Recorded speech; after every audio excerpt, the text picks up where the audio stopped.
Baik, assalamualaikum warahmatullahi wabarakatuh.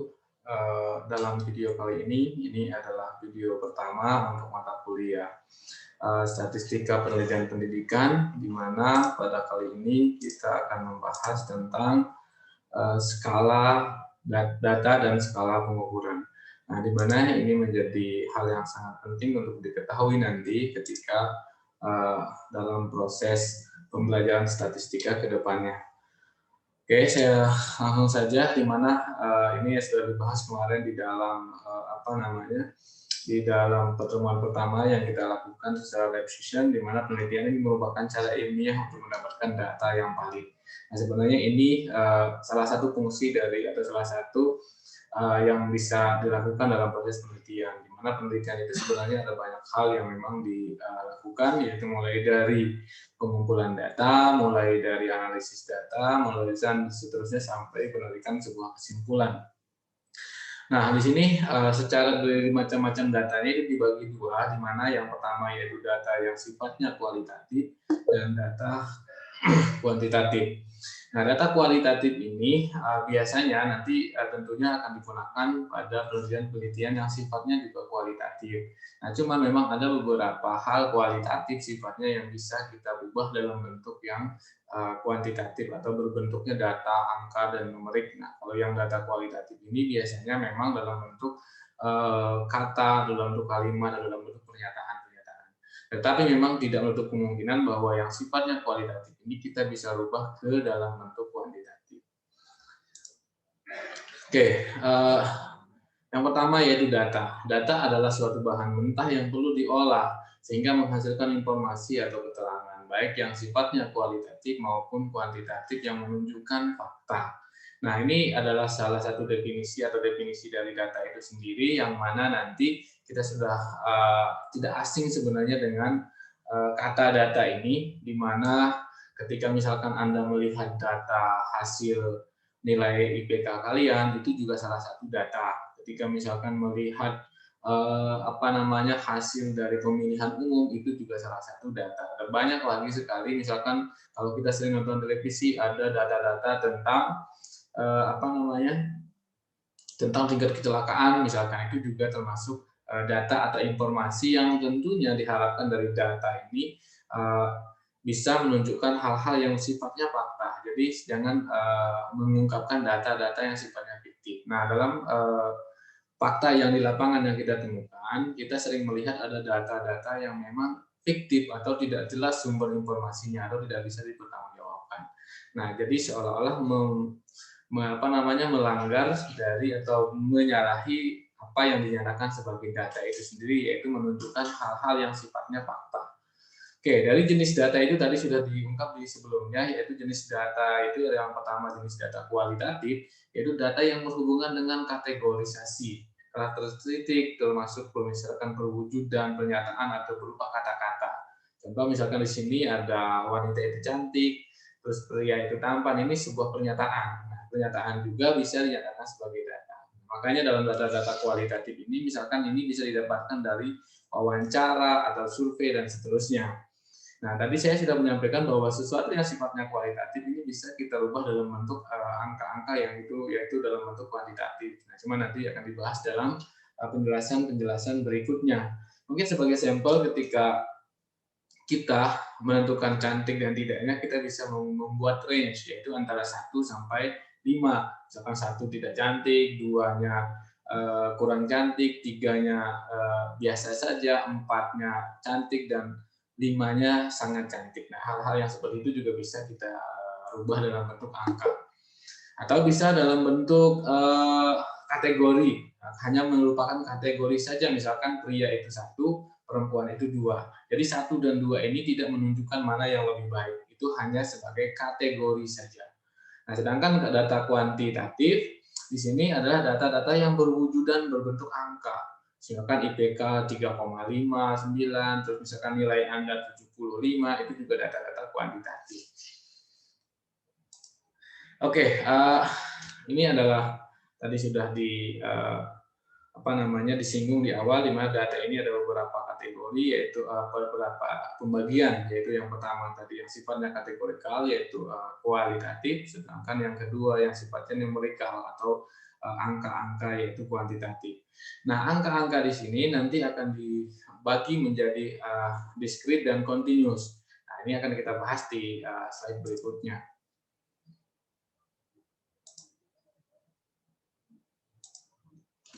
Oke, saya lanjutkan dulu ya. Oke, ini bisa dilihat ada juga sumber-sumber data, di mana sumber-sumber data itu bisa dibagi menjadi dua di sini, yaitu data primer. Data primer ini yang kita bisa dapatkan dari observasi, dari survei, atau dari eksperimen.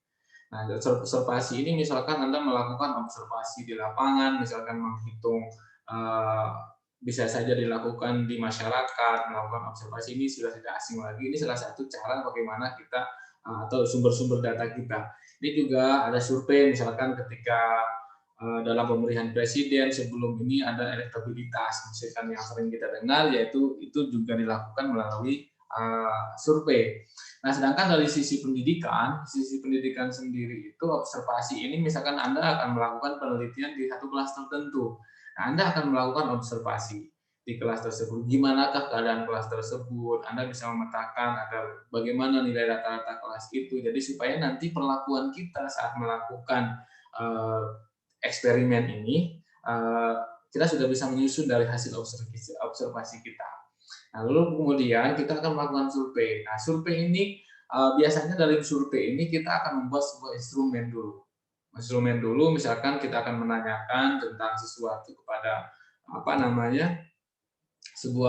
suatu audiens atau sampel, kita bisa katakan. Lalu ada daftar pertanyaan dan juga ada daftar jawabannya di situ. Sehingga kemudian pihak yang akan mengisi dari survei ini sudah memiliki jawaban pilihan yang harus dia pilih. Jadi tidak sifatnya yang pertanyaan terbuka yang mereka menjawab dengan bebas. Cuman memang tidak menutup kemungkinan dalam proses survei juga kita jawabannya sifatnya terbuka. Nah, cuman memang yang paling sering digunakan, kita sering menggunakan survei yang memang sudah ada pilihan jawabannya supaya lebih terukur. Karena kalau nanti survei yang sifatnya tidak ada pilihan jawaban, biasanya nanti akan bias karena ada banyak sekali opsi yang bisa ditawarkan di situ. Lalu kemudian di sini ada eksperimen. Nah, eksperimen ini mungkin di sini ada gambaran, ada di laboratorium di situ. Nah, padahal sebenarnya kalau dari sisi pendidikan sendiri, misalkan kita melakukan eksperimen, bisa saja misalkan kita ingin menguji suatu metode tertentu, misalkan seberapa baguskah metode itu dalam meningkatkan hasil pendidikan, hasil mata kuliah atau hasil mata pelajaran siswa. Nah, eksperimen itu bagaimana cara kita melakukan eksperimen? Nah, bisa saja kita dengan melakukan pengajaran di kelas tersebut dengan menggunakan metode yang kita tadi yakini yang akan kita lakukan dalam proses riset. Nah, kita akan melakukan pengajaran dalam di dalam kelas tersebut, menguji metode itu adalah salah satu bagian dari eksperimen. Jadi tidak hanya harus di laboratorium ya. Kalau dari sisi pendidikan biasanya memang eksperimen itu dilakukan di kelas. Misalkan entah itu kita mengeksperimenkan suatu metode atau melakukan eksperimen terhadap sebuah model pembelajaran atau teknologi pembelajaran, kita eksperimennya, artinya kita bisa bilang ini kita uji coba di kelas tersebut, hasilnya bagaimana. Nah, terus kemudian ada data yang sifatnya data non primer ya, saya bilang data non primer, tidak saya katakan data secondary ini. Nah, ini kita bisa katakan dari data kompilasi. Data kompilasi ini kan bisa saja kita dapatkan dari dari sesuatu yang sudah ada. Contoh misalkan ini di gambaran ini ada kamus dan seterusnya, atau dari sumber-sumber yang lain. Contoh misalkan kita baca dari sebuah jurnal, kita menemukan ternyata jurnal tersebut sudah membahas ini. Nah, hal-hal tersebut juga kita bisa ambil sebagai sumber data kita. Atau mungkin kita mengambil data di Badan Pusat Statistik. Nah, itu kan datanya sudah ada, mereka sudah melakukan survei, melakukan observasi, sehingga kemudian lahirlah data itu. Nah, kita bisa menggunakan data yang sifatnya yang memang kita tidak ngambil langsung, tetapi kita ngambil data yang sifatnya sudah jadi. Nah, ini mungkin gambaran seperti ini. Nah, tetapi di dalam proses penelitian pendidikan itu biasanya memang kita sering menggunakan data primer ini. Kita sekaligus sebagai peneliti dan kemudian sekaligus sebagai orang yang kemudian akan mengumpulkan data itu, terjun langsung ke lapangan. Oke, berikutnya di sini data kualitatif. Nah, ini yang tadi sudah saya bahas. Ketika misalkan suatu data kualitatif adalah data yang dinyatakan dalam bentuk kata, kalimat, atau gambar, dan yang lain sebagainya. Yang sifatnya yang non-angka intinya ya, kualitatif itu. Sedangkan data kuantitatif ini data yang berbentuk angka atau data yang bentuknya skala, bisa dinyatakan skala juga, itu data kualitatif. Nah, contoh misalkan, ini yang tadi saya bilang, dari sesuatu yang sifatnya kualitatif, kita bisa merubahnya dalam bentuk kuantitatif. Contoh misalkan, baik ini sifatnya kan kata atau kualitatif. Nah, kita bisa membuatkan range tertentu, ya, di mana baik sekali ini kita jadikan sebagai skor tertinggi yaitu 4. Sedangkan baik ini memiliki nilai 3. Kurang baik 2 dan tidak baik itu 1. Nah, ini adalah salah satu bagaimana cara kita mengkonversi sesuatu yang sifatnya kualitatif ke kuantitatif. Oke. Baik, selanjutnya ini juga lanjutan dari data kuantitatif, di mana kualitatif itu memang sangat terbatas sekali, sedangkan yang memang sering digunakan dan ada cabangnya lagi itu adalah data-data yang sifatnya kuantitatif atau berbentuk angka. Nah, dibagi menjadi dua, yaitu data diskrit dan data kontinu. Nah, yang berikutnya nanti di sini adalah data nominal. Nah, ini kenapa kita harus mengolah ini? Nah, mungkin secara secara gambaran sederhananya, ketika kita tahu jenis data tersebut, nanti ketika akan mengolahnya kita tahu menggunakan klasifikasi yang mana. Karena dalam SPSS misalkan saya sederhananya ada kita akan memilih measure yang mana, jenis data yang mana yang akan kita gunakan. Karena tentunya ketika yang tadi misalkan contoh tadi yang sifatnya kategori data data jenis kelamin, misalkan laki-laki kita misalkan 1 dan perempuan itu misalkan 2. Nah, niat kita sebenarnya 1 dan 2 itu tidak ada perbedaan untuk mana yang lebih baik. Hanya kita membuat 1 dan 2 itu hanya untuk membedakan saja kodenya supaya nanti kita bisa mengolahnya dalam bentuk kuantitatif. Nah, niat kita memang itu kita jadikan sebagai data kategori saja, tetapi karena salah kita menentukan nanti pilihan jenis data di saat kita melakukan pengolahan, bisa saja nanti akhirnya dianggap bahwa 2 itu lebih baik daripada 1 secara jumlah ya. Ada juga yang ada jenis data yang sifatnya nanti perankingan, di mana perankingan itu semakin kecil tentunya akan semakin bagus. Misalkan ranking 1, 2, 3 yang lebih bagus itu adalah 1. Nah, ada beberapa jenis data, sehingga kemudian jangan salah nanti ketika kita menentukan data itu jenisnya apa. Oke, terus data nominal di sini data yang hanya dapat digolongkan secara terpisah, secara diskrit. Nah, ini sudah menjelaskan yang di atas ya, atau kategori. Nah, ini yang saya bilang tadi. Ini adalah sesuatu yang memang tidak ada maknanya, artinya antara 1, 2, atau 3 itu hanya sebagai kategori saja, tidak menunjukkan mana yang lebih baik. Tidak seperti ranking 1, 2, 3 yang lebih baik itu 1. Nah, tapi dalam bentuk ini 1, 2, 3 itu tidak ada yang lebih baik satu daripada yang lainnya. Oke, data ini diperoleh dari menghitung misalnya dalam suatu kelas dihitung terdapat 50 mahasiswa terdiri dari 30 pria dan 20 wanita. Ini kategori ya. Dalam satu kelompok terdapat 100 orang suku Jawa dan 500 suku Sunda. Nah, ini tidak menunjukkan mana yang lebih baik. Ini hanya menunjukkan data-data perbedaan saja. Oke, saya lanjutkan. Nah, data kontinu. Data kontinu adalah data yang bersifat yang bervariasi menurut tingkatan dan ini diperoleh dari hasil pengukuran. Hasil pengukuran itu ya contohnya perhitungan, misalkan Anda tidak hanya mengukur menggunakan meteran, misalkan nggak harus seperti itu. Jadi data pengukuran ini bisa saja dengan kita contoh ketika saya memeriksa hasil UAS Anda itu adalah satu proses pengukuran. Anda misalkan memeriksa hasil tugas-tugas dari murid Anda misalkan di sekolah itu juga salah satu cara untuk melakukan pengukuran. Jadi pengukuran ini tidak berarti seperti pengukuran panjang, lebar dan seterusnya saja ya, tetapi memang berarti sangat luas sekali. Nah, di mana data ini dibagi lagi nanti data ordinal sifatnya, data interval, dan data rasio. Nah, ini juga hati-hati di sini ada beberapa perbedaan makna. Nah, data ordinal tadi saya sudah singgung di atas ya. Data ordinal di mana data ini berbentuk ranking. Nah, misalkan 1, 2, 3, di mana data yang kecil ini tentunya lebih baik daripada yang besar. Ini kan sifatnya ranking. Nanti ini kalau nanti ketika Anda mengumpulkan ini, maka ketika Anda melakukan input data nanti tentunya di SPSS, Anda harus memilih data sesuai dengan jenisnya masing-masing. Terus nanti berikutnya, ini di sini ada data interval. Nah, data interval itu data yang jaraknya sama tetapi tidak mempunyai nilai nol absolut atau tidak, artinya sama sekali tidak ada nolnya. Artinya memang bukan berarti tidak memiliki nol, tetapi memang artinya contoh misalkan yang tidak memiliki nilai nol itu contoh misalkan penghasilan orang. Penghasilan orang kalau kita kategorikan bahwa kalau kita menganggap misalkan tingkat kemiskinan di Indonesia itu berada pada titik di bawah berapa misalkan pendapatannya. Apakah kita berpikir bahwa ada pendapatan orang sampai nol? Nah, maka di sini bisa saja kita buat sebagai pendapatan nol karena memang mereka tidak memiliki pekerjaan. Tapi sebenarnya itu tidak absolut atau tidak mutlak. Di mana kalau memang sebenarnya dia nol, berarti dia tidak bisa makan, dia tidak bisa hidup dan seterusnya. Artinya memang dia pasti akan mati. Nah, itu intinya. Artinya ketika manusia itu masih hidup, maka meskipun dia tidak punya pekerjaan, dia mungkin saja penghasilannya nol, tetapi sebenarnya bukan nol sebenarnya.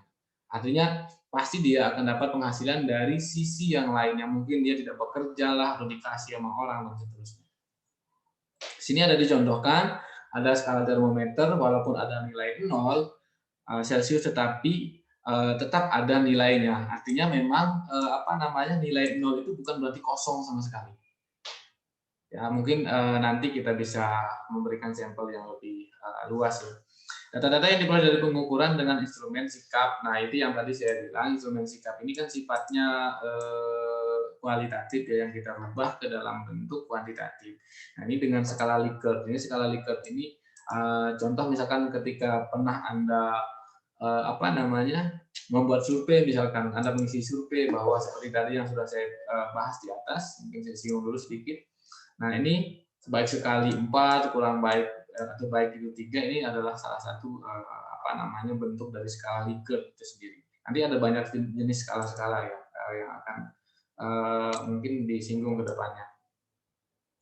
Berikutnya nanti ada data rasio. Data rasio ini adalah data yang jaraknya sama dan mempunyai nilai 0 mutlak. Artinya memang ketika ada nilainya 0, ya udah 0 sama sekali, memang tidak ada apa-apa.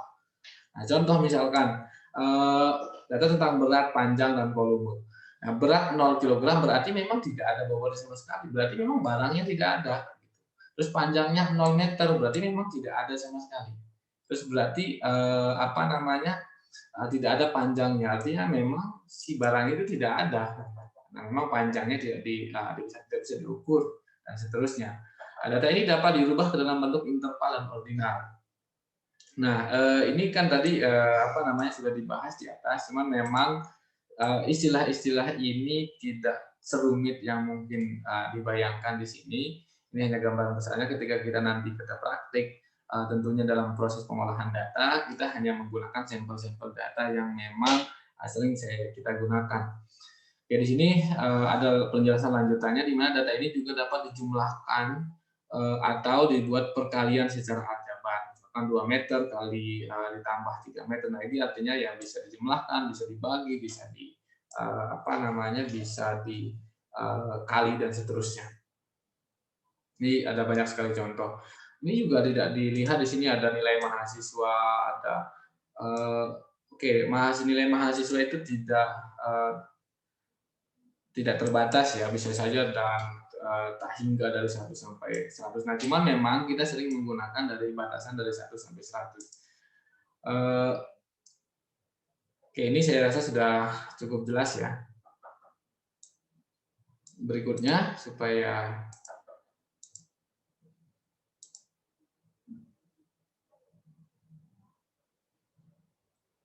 Nah, ini juga tadi jenis-jenis data menurut cara perolehannya tadi sudah dibahas, di mana itu data primer dan data sekunder, yaitu data yang sifatnya kita bisa mendapatkan dari sesuatu yang memang tidak kita yang sebagai peneliti langsung di sini. Misalkan dapat dari surat kabar, dari majalah, dari yang lain sebagainya. Nah, karena data primer itu seperti yang tadi kita bahas, kita yang langsung melakukan mengumpulkan data itu. Ini di sini contoh mewawancarai ini kan kita yang sebagai pewawancara. Artinya kita yang langsung atau tim kita atau tim riset itu yang langsung mengumpulkan data-data. Oke, ini saya rasa data internal dan data eksternal ini tidak terlalu sulit. Ini contoh misalkan data keuangan dan seterusnya, sedangkan data eksternal menggambarkan situasi serta kondisi di luar organisasi. Nah, misalkan kalau data internal ini kita untuk menganalisis kekuatan kita dan seterusnya, sedangkan eksternal ini biasanya kita untuk manajemen risiko atau kita melakukan mengidentifikasi peluang-peluang yang ada atau ancaman-ancaman yang ada di luar sana terhadap internal ini. Misalkan suatu kampus dia akan mengidentifikasi data-data internalnya terkait mahasiswa, dosen, segala macam, di mana kekuatannya dan di mana kelemahannya. Nah, sedangkan data eksternal misalkan kita melihat kampus-kampus lain, bagaimana perkembangannya mereka, itu menjadi tantangan kita. Atau misalkan mungkin banyak sekali program-program dari pemerintah, itu menjadi peluang kita untuk dipertimbangkan. Ini contoh dari data internal dan data eksternal. Nah, ini kembali lagi data kualitatif dan kuantitatif. Ini juga tadi sudah dibahas. Nah, ini berikutnya jenis data menurut waktu pengumpulannya. Jadi nanti kalau saya sering menyebutkan di dalam sebuah riset itu, saya sering menyebutkan time cycle atau ada sebuah siklus waktu tertentu.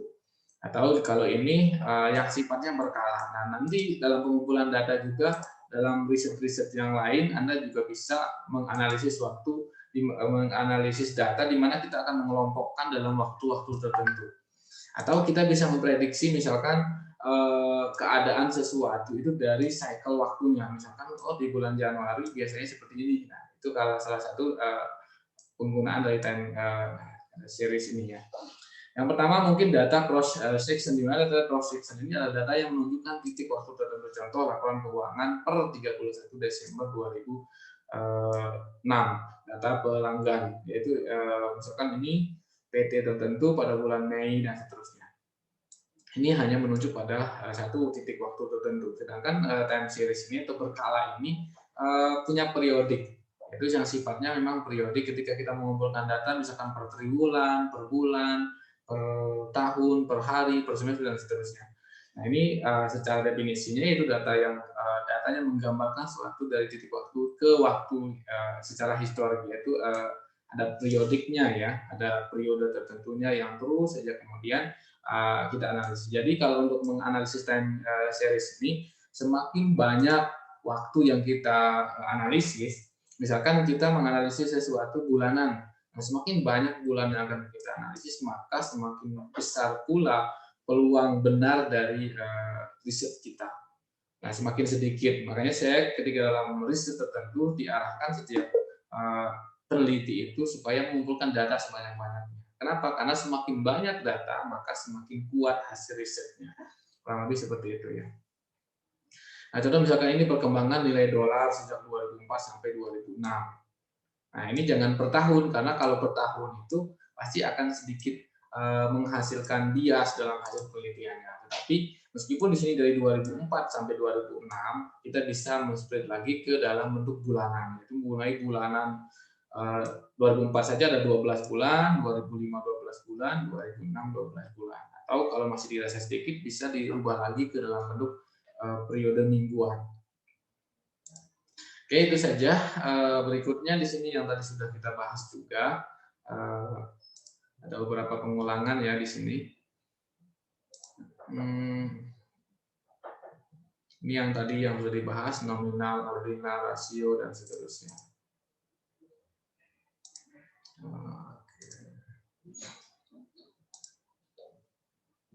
Nah, tadi yang saya sempat singgung dalam proses melakukan penskalaan.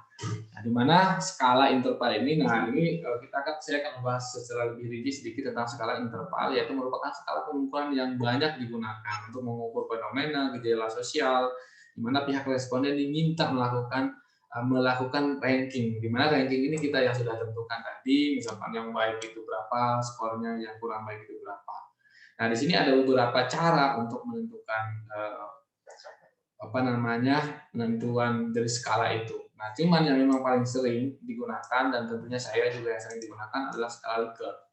Nah, di sini memang ada skala Goodman, ada rating scale, ada yang lainnya ya.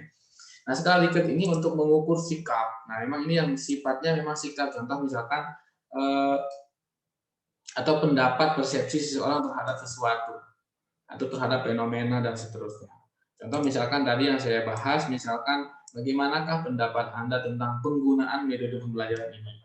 Bisa saja dijawab, 1, kurang dimengerti, 2, cukup dimengerti, 3, biasa saja, misalkan dan seterusnya. Cuma memang dalam proses penentuan skala itu biasanya kita menghindari menggunakan angka netral. Contoh misalkan ketika kita menggunakan 5, misalkan 1-nya tidak baik, 2-nya kurang baik, 3-nya cukup. Nah, cukup ini biasanya responden itu selalu mengambil titik aman, yaitu titik cukup. Nah, sehingga supaya kita tetap menemukan kecondongan, maka biasanya kita menghilangkan bahasa cukup atau bahasa biasa itu dalam bentuk berubah menjadi 4 saja, yaitu misalkan 1 tidak, B kurang, C baik misalkan, dan D itu sangat baik, atau 4 itu sangat baik sekali. Jadi kita menghilangkan cari aman dari ketika pengisi responden. Nah, contoh misalkan ini ada yang menggunakan 3, ada yang ini masih menggunakan 5 ya. Tapi memang dalam beberapa riset termasuk saya sendiri, saya selalu menghilangkan titik netral ini, titik 3 ini. Kadang-kadang ragu-ragu dan seterusnya. Mending lebih setuju, sangat setuju, tidak setuju, atau sangat tidak setuju. Tidak pernah, hampir tidak pernah, sering, dan sangat sering misalkan. Ini mungkin agak keliru. Dan seterusnya, ini adalah contoh-contoh skala. Berikutnya, di sini ada skala yang skala Goodman, di mana suatu pengukuran untuk memperoleh jawaban responden yang tegas, atau ya udah antara pilihan yes or no.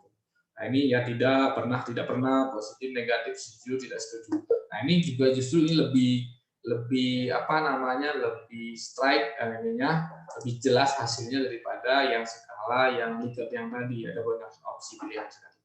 Nah, cuman memang masing-masing memiliki kelemahan, masing-masing memiliki kekurangan. Oke. Jadi tergantung nanti kita mau pakai skala yang mana. Nah, di sini yang diferensial ya, sematik diferensial itu skala pengukuran yang disusun dalam satu garis, di mana jawaban sangat positif terletak pada bagian garis kanan. Nah, ini seperti kayak garis bilangan saja ya. Semakin ke kanan semakin positif, semakin ke kiri semakin negatif. Cuma memang ini kalau saya pribadi jarang menggunakannya ya. Terus rating scale yaitu skala yang pengukur di mana responden menjawab salah satu jawaban kuantitatif yang disediakan. Nah, ini kurang lebih sama seperti yang di atas-atas ya, cuman tergantung, ini juga salah satu yang memang mungkin bisa saja menjadi opsi penggunaan. Cuman kalau untuk saya ya sematik diferensial ini jarang digunakan. Oke, ini skala rasio tadi sudah kita bahas. Nah, ini perbedaan dan seterusnya. Ini juga tadi mungkin secara garis besar sudah kita bahas di atas. Nah, ini adalah beberapa soal-soal latihan yang bisa dipelajari untuk mengukur sejauh mana pemahaman tentang tadi skala, tentang rasio, tentang atau jenis-jenis dari skala pengukuran tadi, skala Likert, Goodman, dan seterusnya. Oke, baik, mungkin itu saja yang disampaikan dalam video kali ini. Semoga bermanfaat dan sampai ketemu di video-video berikutnya. Sekian, wassalamualaikum warahmatullahi wabarakatuh.